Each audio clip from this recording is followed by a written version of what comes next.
നിങ്ങളൊക്കെ പോയതിന് ശേഷം ഞാൻ ഒറ്റയ്ക്കാവും. എനിക്ക് ആരുമില്ല സംസാരിക്കാൻ. അപ്പം ഞാൻ ഇവിടെ ഗുരുവായൂരപ്പനായിട്ട് അടുത്ത് വന്നിരിക്കും. അങ്ങോട്ട് നോക്കി ഇങ്ങനെ ഈ സോഫയിൽ ഇങ്ങനെ കിടക്കും. അപ്പോൾ ഒരു ദിവസം ഞാൻ നോക്കുമ്പോൾ എൻ്റെ ആ ഉണ്ണിക്കണ്ണില്ലേ വെണ്ണ തിന്നണ സിന്ദൂരത്തിലേക്ക് അങ്ങോട്ട് ചാടി. മുഖം മാത്രം സിന്ദൂരത്തിൽ കുത്തിക്കിടക്കാണ്ട് കൈ തേച്ച് വികൃതി കുട്ടീനെ പോലെ അങ്ങനെ ഇരിക്കുന്നു. മുഖം കറുത്തു പോയി. അത് ചോദിച്ചു എന്തിനാ വികൃതി കാണിച്ച്?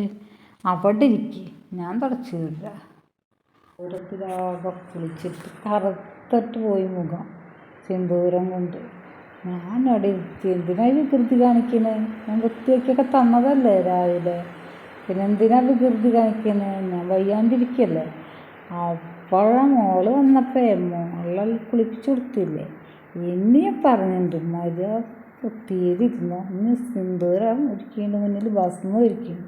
അവരങ്ങനെ ചാടിയുണ്ടെങ്കിൽ പിന്നെ ആള് വെണ്ണ തന്നെയാണ്. വികൃതിയാണ്, വികൃതിൻ്റെ പ്രായമാണ്, അതുകൊണ്ട് അങ്ങനെയൊക്കെ ചെയ്തത്. എനിക്കിഷ്ടമാണ് കഥ പറയാനും ഇഷ്ടമാണ്.